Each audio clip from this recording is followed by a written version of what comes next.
Yeah. I just had a question for you. I can wait till later though. No, you could go ahead.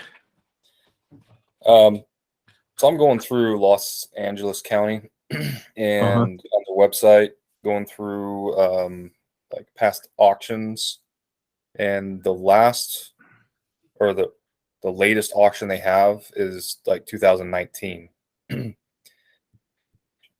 for any type of it's like the latest I can find. Is there a reason for that it's only 2019, or I mean, Do you know? Do you know how often California have foreclosures? I don't know that. Okay, so what I'll probably recommend is calling that county specifically and finding out how often they have foreclosures. Okay, it seemed like it was like May, and like a couple times a year they had auctions for like 2019, 2018. Yeah, I mean, I know that with COVID, some counties still haven't foreclosed on people, right? Yeah, So you that's might what have to take that into effect as well. But okay. I'll actually call up there and start asking questions to get more information on like that entire process, as far as okay, when is the auctions and all that good information. Okay. Yeah, they said they don't allow in-person people, people in the auctions anymore. It's just all online, virtual All stuff. online now. Yeah. You said this is Los Angeles County, correct? Correct. All right, let me take a look at something. Bear with me. So this is for like tax defaulted properties for sale, and it was May and April 2000. This is final day to pay off property purchases at auction is May 27th, 2022. And then I go down further, it says list of sold parcels and excess proceeds. And that's what I want, right? Excess proceeds. Yeah, you want excess proceeds, correct? And that's Paul's, or it's an EP listing 2019A and 2019A online is the last one on here. Yeah, I think the best thing to do is call that county and find out what's going on. Okay. And that's it's kind of odd that they haven't had any auctions in the last couple of years. But only thing I can really think of off the top of my head is that could just be due to COVID. Yeah, I mean, we had moratoriums for any type of evictions or rentals, like you weren't allowed to evict your people or sometimes even claim rent from them. You can't kick anybody out. That's something Gavin Newsom here made sure. Okay. Yeah, let me just take a look at something here for you. Maybe this is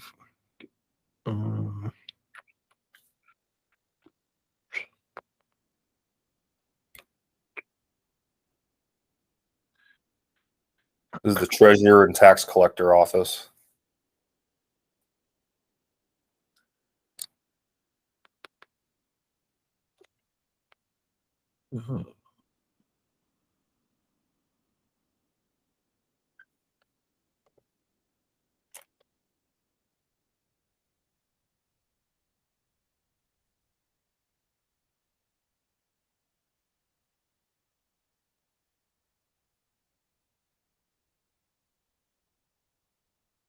But where I was going with that list, so California, they should be having auctions monthly based on my research that I have. So so you might just have to call that specific county up and just just be like, hey, based on my research, it looked like auctions should be happening monthly, and I'm only seeing data from 2019, right? And then just allow them to like pretty much tell you like what's going on there. So okay, so if I find some on that excess proceeds listing of something worth proceeding after, they just have an APN number on there associated with the property. So I tried going into the assessor parcels mapping and figuring out where it's at, and right now I'm trying to find a name associated with that parcel number, and that's where I'm running. Do you have an address associated with it, or no? Just a parcel number, an APN number. Okay, send that to me on Slack, and I'll look into that for you. Okay, great. Yeah. Hey, I found a real estate deal where you can put in the APN numbers and search them. They're it was through Realtor, I think realtors.com. I was on there for a minute, but you can search just like real estate agents do. You can search the APN number. It'll pull up the map parcel. And there was a little history tab down at the bottom that showed the previous owners. Okay. And so I was finding some of them through the date. I was like, oh, it was sold on May 5th. So I'd go back and find when that transaction was, who owned it, and who it was sold to, just through the property history listing. I like that. Thanks for sharing. That or like Zillow or something? Yeah. Okay. Yeah, anywhere that has a deed history on it. Great, thanks. Yeah, I was running into a wall there. I was like, how do I find these guys? All right. Any other questions before we start here?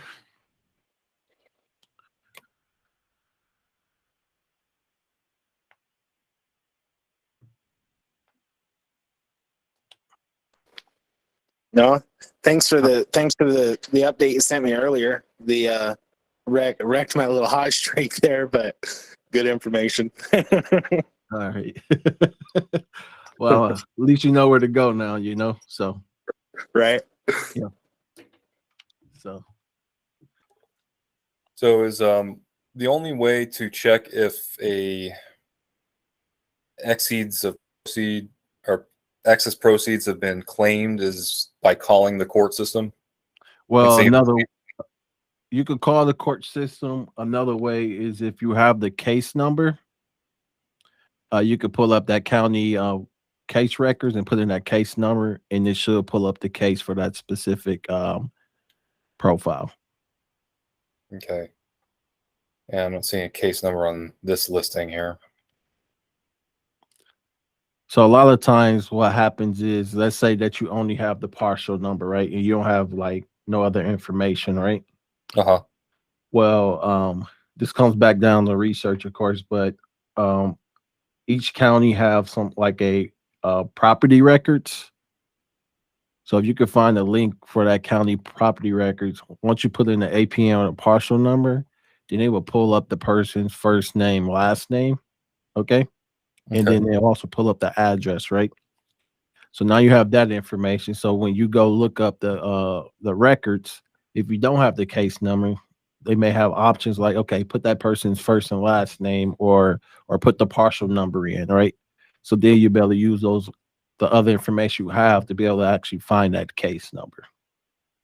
Okay. Yeah, I mean, it says item number. I don't know if that's the case number, but yeah, I'm not sure with California.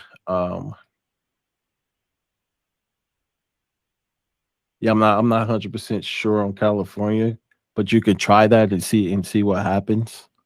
Okay. Yeah. It's different in every county and every state, you know. Fantastic. That's what makes it challenging, right? So awesome. Any other questions for me, Ian? No, those were my main questions right now. Thank you. All right. So I have an announcement for the individuals who don't have a VA yet. So moving forward, let me pull this up here. Give me 1 second.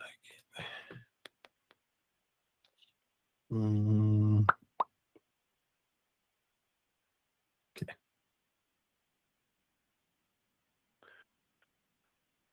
All right. So moving forward, whenever you guys get a VA from me, okay, they're gonna be trained on data entry. They're gonna be trained on lead generation, which means if you want them to find you like surplus fund leads, they're gonna be trained on how to do that as well. Okay.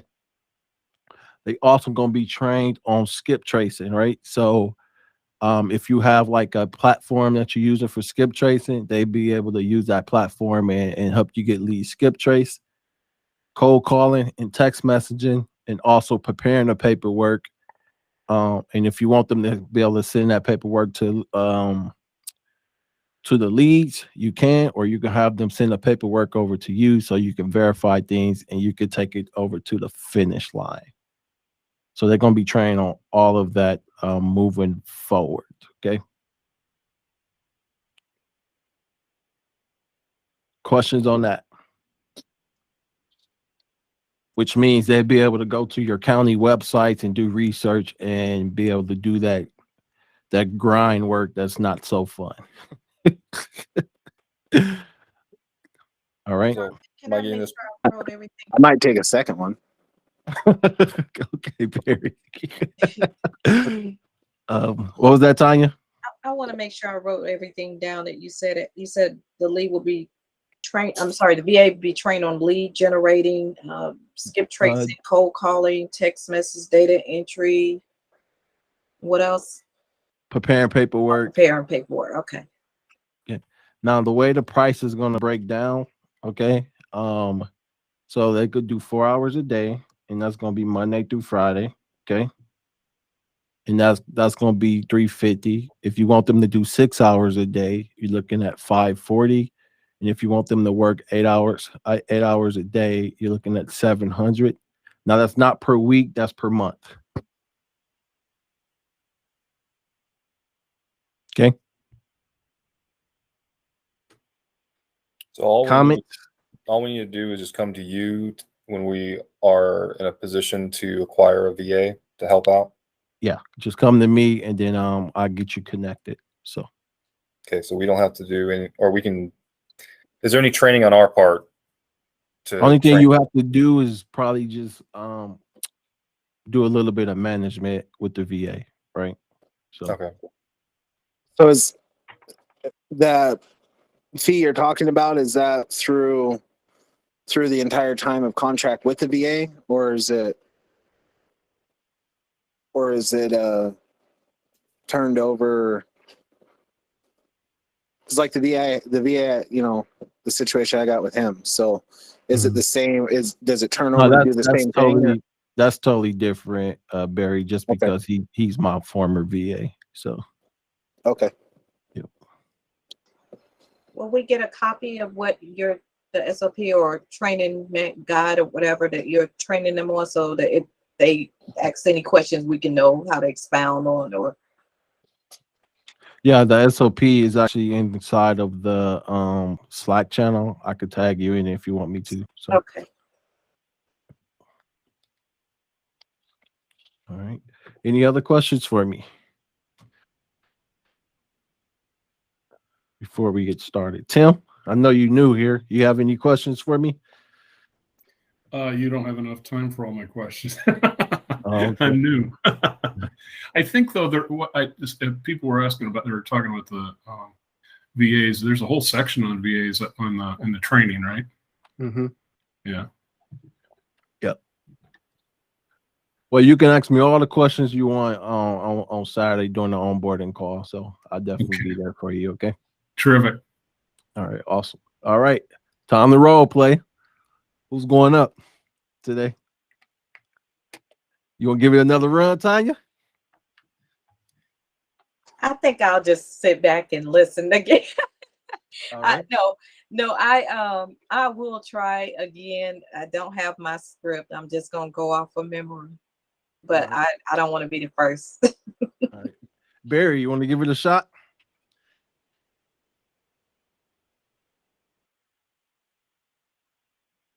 Come on now. Don't be shy.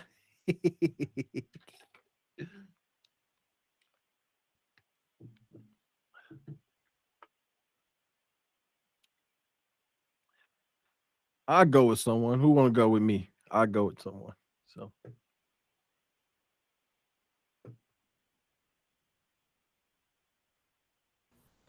I'll go with you, Charlie. You want to be the what you want to be? You want to be the rep? Yeah, practice being a rep. All right, perfect. Okay. All right. Hello? Hi there. Is this Charlie? Charlie who? Charlie Brown. That's my lost uncle. He actually passed away about 2 years ago. I'm sorry to hear that. Are you the heir to his estate? Well, I know he had a wife. She passed away, and I think the only thing left over is probably his son. What's this all about anyway? I could if you give me more information on, I mean, I can relay the message to him. Yeah, the reason why I'm calling is, so my name is Ian. I'm with foreclosure recovery, and I've been doing some auditing through the county that I believe your uncle was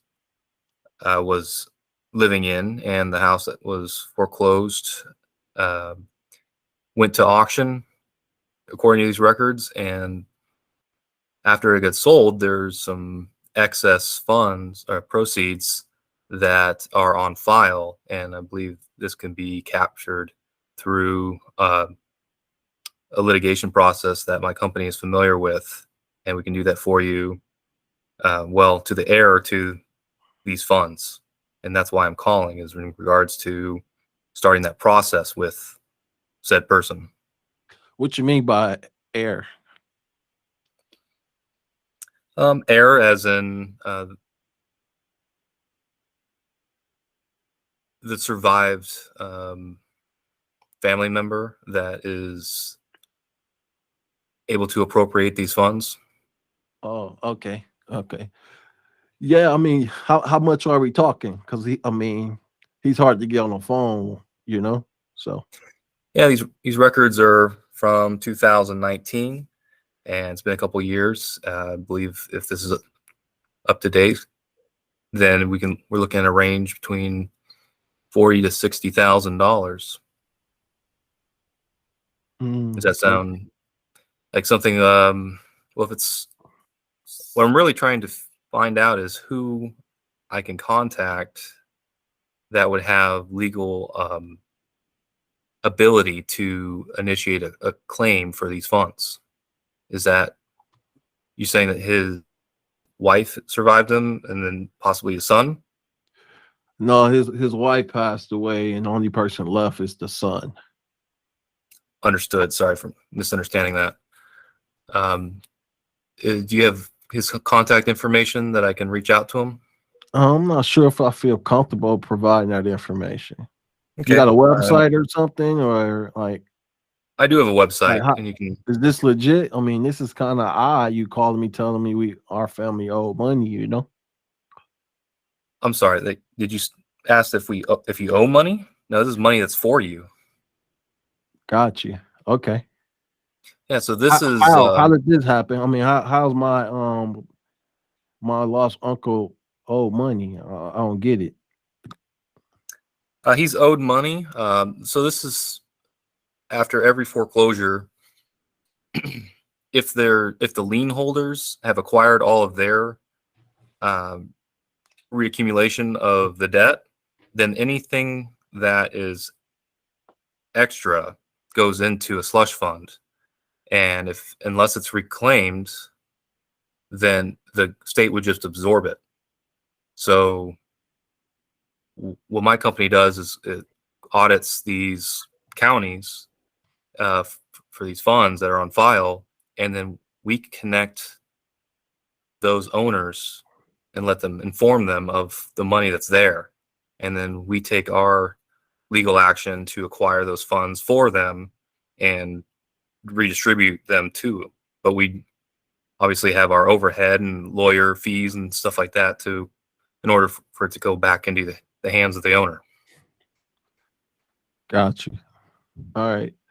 So I mean, I could give you his email address. I'm not sure if it's up to date or anything like that, but I can give you his email address. That would be a start, yeah. And if there's anything else that you're uncomfortable with, can I answer those questions? No, I mean, it's just hard to give out his he really don't like anyone giving out like his personal like cell phone information or anything like that. So Sure, I understand that. you know, so especially nowadays. So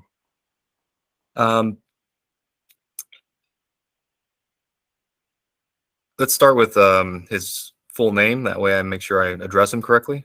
yeah, James Lewis. James Lewis. Very good. And it's JamesLewis@gmail.com. Very good. Thank you.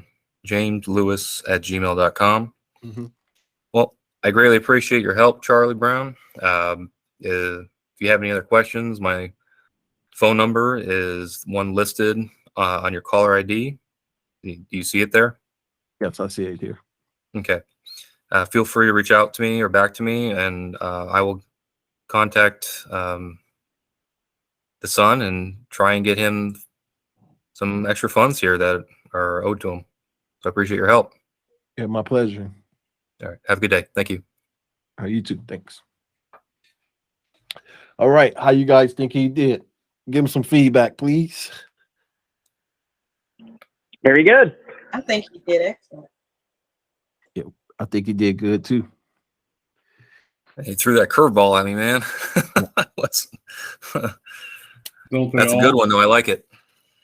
Out of curiosity, I got disconnected for a second. I might have missed it, but were you looking for Charlie Brown or were you looking for Lewis? Yeah, the records showed, I guess, Charlie Brown, but that's a good point. I mean, I guess You was I looking was for Lewis, so you found out Lewis. that Lewis is the person he needs to be speaking to. Because you was looking for my uncle, right, Charlie Brown, but he passed away, right? Right. So the next person that Ken left was his son, because the wife already passed away as well. Yeah. Gotcha. Had to compound mentalize that for a minute. So I probably would approach the trying to get the contact information a different way. Yeah, how would you do it? So I probably would have said something around the lines of I know you'll know me, which is why I'm not going to ask you for any of James Lewis information. But if you could do me a favor and just see if you could reach out to him, have him give me a call here within the next 24 hours regarding some major important financial information. So now we're on the same side. You see what I'm saying? I guess what would stop him from just hanging up and forgetting about me? Because I gave him some urgency of 24 hours, and if I don't hear back in 24 hours, then I'll be following back up. Okay. Right? But my mindset on this is like, man, how can I get on the same side of the table of this individual? Gotcha. All right. Thank you. Yeah, I like that. So we can kind of like work together, right? So. Mhm.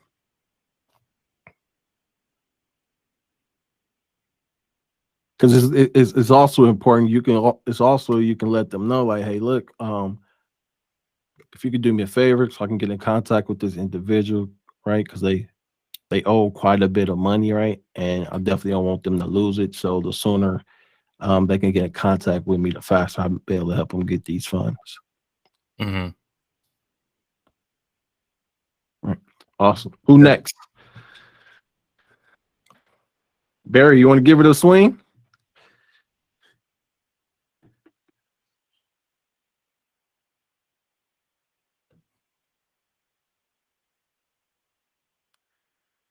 KG, you want to give it a swing?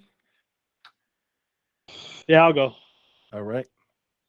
And who want to be the homeowner?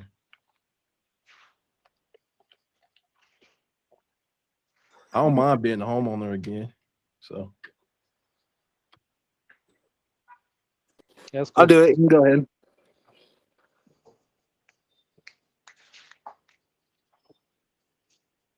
all right. 1, 2, 3. Hello. Hey, how you doing today? I'm looking for Charlie Brown. This him. Who's this? My name is Keaton. I'm with a company called Sandia Surplus Services. And we've been trying to reach you for the last few days because we believe we may have found some funds that you may be entitled to. How much? How much we talking? I don't have all the information of the exact amount right now in front of me because what we would need is your permission to initiate a claim before I could get the exact numbers. But we believe it could be between $40,000 to $80,000. Can you tell me where the money's at? I don't have that exact information because, like I said before, I would need your permission to initiate a claim to get the exact information of where that money is sitting. But just to tell you a little bit about my company, what we do is we do government audits, or we do audits of government entities, and we think we may have found a portion of money that's being held by the government that you may be entitled to. Did you used to live at 123 Main Street? Yeah, I did used to live there. Okay, so what we found is that property may have been sold at a tax sale. And did you receive any information from the government regarding that sale? Well, I've been getting phone calls left and right. Oh, really? And have you tried to send in any paperwork, or are you working with anybody else to try to get these funds? No, I'm still trying to figure out if this is real or not. Okay, yeah, so it is real. And what we believe happened is that the home was sold for more than you may have owed in taxes. And what happens then is there'll be excess funds that are created from that, and the government holds them, and they'll reach out to you one time usually, and then if they don't hear anything back, they'll just hold the funds until a certain point. The government just absorbs the funds in a process they call cheating the funds. And so we'd like to get a claim started for you soon before that happens. Okay. So where'd you get my information from anyway? So like I said, my company does these government audits, and so we found your information on where though? Where is all it's being done at? Is it at the state, county? Like what we talking here? Yeah, we found it through state records. Okay. Gotcha. So if it's my money, why I need you? Well, let me just explain to you exactly what we do for you. So we have a team of lawyers. We do all the research and finding exactly where the funds are and exactly what needs to be done to claim the funds.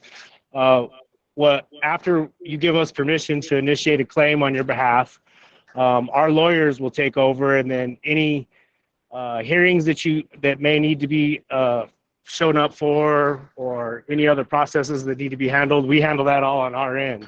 And the good thing about what we do for you is that we handle everything up front, and all of our costs come out on the back end.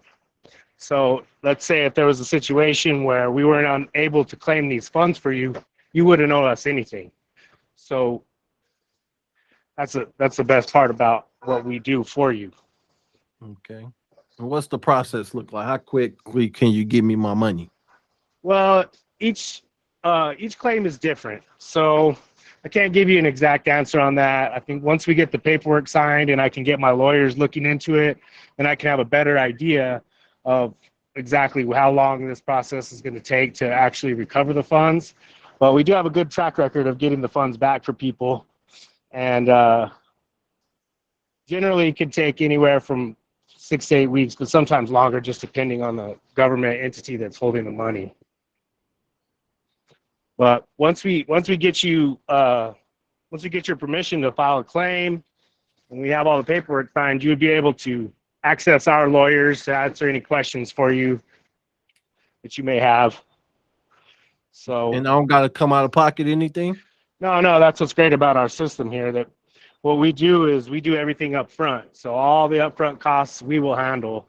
And really, you don't have to do anything. Once you give us permission to initiate the claim, then we handle everything from there. And all you have to do is just kind of kick back and wait for the funds to be dispersed to you. All right, well, let's get started. I mean, I don't see any risk in it. So yeah, there's no real upfront risk to you at all. So let me just go ahead and get some of your information, and we'll get this process started. All right, good job, man. Right, good cool. job, KG. How y'all think he did, huh? I like the fact that he hit him over the head with attorney. Yes. That usually scares people. Yeah. Yeah, really good. All right. Anyone else? Any feedback for him? Oh, I guess if it was an actual customer, you'd have to get into like the process breakdown after they say yeah for getting them comfortable with getting depending on what state you're in, mobile notary or DocuSign or whatever service you have to use in your area to let them know what's coming up. Because you're going to do that before they get in contact with the lawyer. You got to have those signed. Yeah. But good job on like handling those objections, right? Because if we don't learn how to handle those things, we're never going to get to that process, right? So good job on handling objections. Really good. So who's next?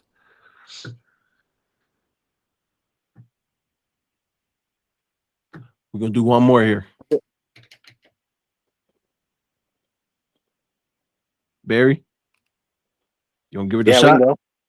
Yeah, we can go. Or is All right. Chris still on here? I'm on here. Barry, ask him some technical questions. I was going to see if you wanted to shred one out, but I get it. All right, go ahead, Ian. Ian and Barry, go ahead. So Hello? Ian's going to be the homeowner, and Barry, you're going to be the rep. Okay. Hello, this is Ian.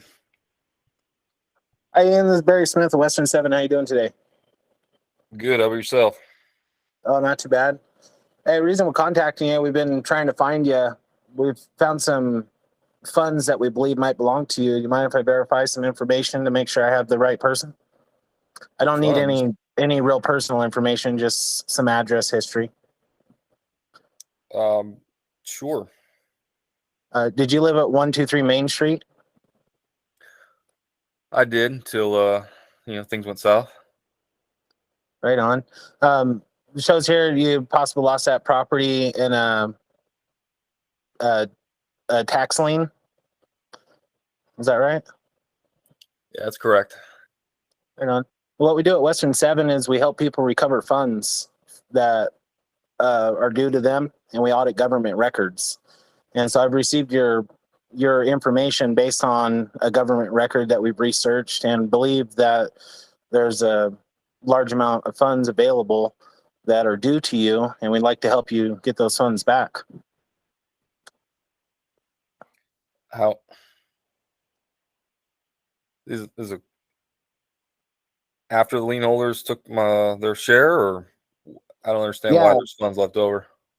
Yeah, so sometimes when properties go to auction, there's funds that are left over that are supposed to be delivered to the prior property owner, the rightful owner, and the state really has a bad way of going about that. So they only contact you with one little letter, and most people miss the letter, or they send it to the old address that you were never at because unfortunately you lost the home. And so we go through an audit and we find those records, and then we try and help the people recover those funds. Is that something you're interested in letting us help you with? Yeah, if it's money that I can claim, absolutely. Right on. We'd like to get you set up with a file and get started here. So what we do is we have a team of lawyers that help us, and we go through the process. When you allow us to initiate the claim, then we'll turn it over to the lawyers. The lawyers will submit it out, and we can get you all the information along the way and kept you up to date as far as what's going on with the case and exactly how long it's going to take to get the funds and what we're going to have to do to get them. It varies from state to state on exactly what has to be done. But we take care of all the funds, or we take care of all the cost initiated with the case for you. And then we take our portion back at the end of it. So there's no risk to you at all. As far as paying for the lawyers, state fees, going to court, we take care of all that stuff for you. How much is that going to cost? So it depends on the exact amount of the claim. We have to find out exactly what's going to be entailed in your case, and I need to get some permissions from you to open up that case. And once we get it initiated, we can break down and find out exactly what's going to be involved in it. If it's got to go through an escrow account, there's a few variables. It looks like with your case and as old as it is, it's going to cost about 30% is going to be the retainer. And that's going to pay for the legal fees and the overhead background research, the lawyers going to court for you, all the filing fees, all that. But you don't have to pay any of that out of pocket. It's going to come out of the total returns once we get them. Hey, you mentioned 30%. What dictates that?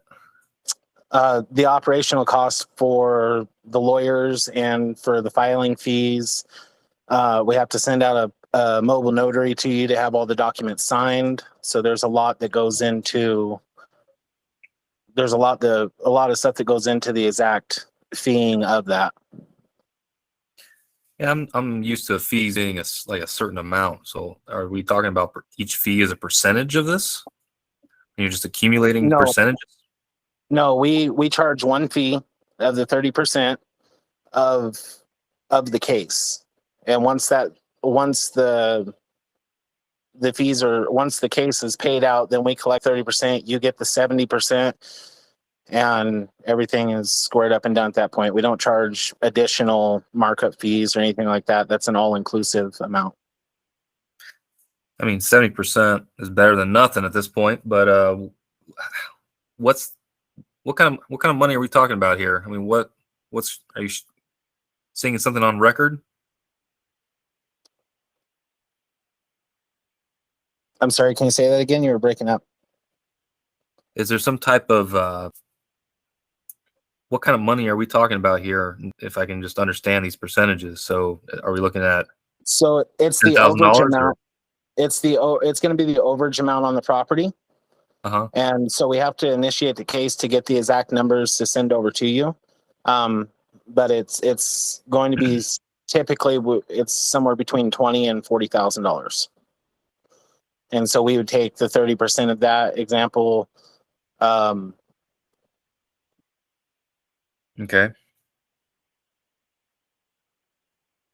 So that you're saying that's all stuff on the back end that you take the fees Yeah. from. So the 30% of the $20,000 claim would be $6,000, and then you would get the $14,000 remainder of that. And our lawyers would be sending you the check for your remainder when the funds are distributed. Okay, so they're the ones controlling this escrow account? Yes. Yeah, once we set up the contract and get you signed, we turn it over to our legal team, and our legal team walks you through all the court filing process. So they take care of that whole end. They'll receive the funds and then distribute them to you. All right. Well, I mean, how do I know this isn't a scam? Is there anything I can do to check this? No offense. Yeah, no, we have our website up, and I'm more than happy to send you our company information and our business license and all that, so you know we're a complete legit operating entity. This is what we do. And there's no hidden anything. We don't hide anything from our customers. It's completely everything's verifiable. And if you want to initiate the contract, I can send you out a welcoming email that'll have that general information in, so you could look it up if you'd like. And then also once we submit it over to a lawyer, so the mobile notary is going to come out and have you sign the contracts. A series of them contracts are also going to be from the law office, and then the law office is going to send you a certified letter letting you know, hey, they've got your contract, you've been accepted as a client, and you have everything from them in legal bound. Okay. Well, you said mobile notary. I mean, I'm not even in that state anymore. Oh, that's fine. I can send a mobile notary out to anywhere you are. Okay. That's why we use the mobile notary service, is it makes it convenient for our customers to get things to them on their schedule instead of, again, you having to go through and jump through the hoops and do this all. We make it very convenient for you. Very good. Well, sounds good to me. What do I need to do next? I need to get you set up for a contract, and get you scheduled for a mobile notary to come out to you to sign the paperwork to get your case started. And then once we get that back from mobile notary, I'll be in contact with you again to let you know we received everything, everything's good, and we'll send it off to the lawyer, and we'll keep you updated along the process as things progress. Very good. I like it. All right, thank you. All right, Barry. Good job. Good job. Any Yeah, feedback Barry. for Barry? Way to go, Barry. That sounded great, dude. Yeah, I liked how conversational it was. Yeah, very conversational. And active listening, too. instructive. He did a good job, I think, of laying out, here are the next steps, and that makes him feel comfortable, I think. Yeah. One tip, Barry. Mhm. When you bring up the percentage, I think it probably slipped out. But you told Ian we charge a 30% retainer. Yeah. So that's why he had a bunch of questions around the price, because he heard retainer. So he was thinking, oh, it wasn't just 30%, but he thought it was going to be 30% for each individual thing that we're doing for him. I got you. Yeah, you probably reword that as a fee, a total inclusive fee or something. Yeah. Well, other than that, good call, man. Really good call. So awesome. All right. Well, that's going to be a conclusion for tonight's training. Next week, we're going to do the exact same thing. So if you guys can, look at the script, customize the script, and make it fit your own personality, your own style. But I think it's important you guys get real comfortable with these calls as well. So, all right. And then if you guys want to jump on the onboarding call this Saturday, feel free to jump on. Until then, you guys have a good night. Okay. Great. Thanks. Thanks, Charlie. Yep. No, a pleasure.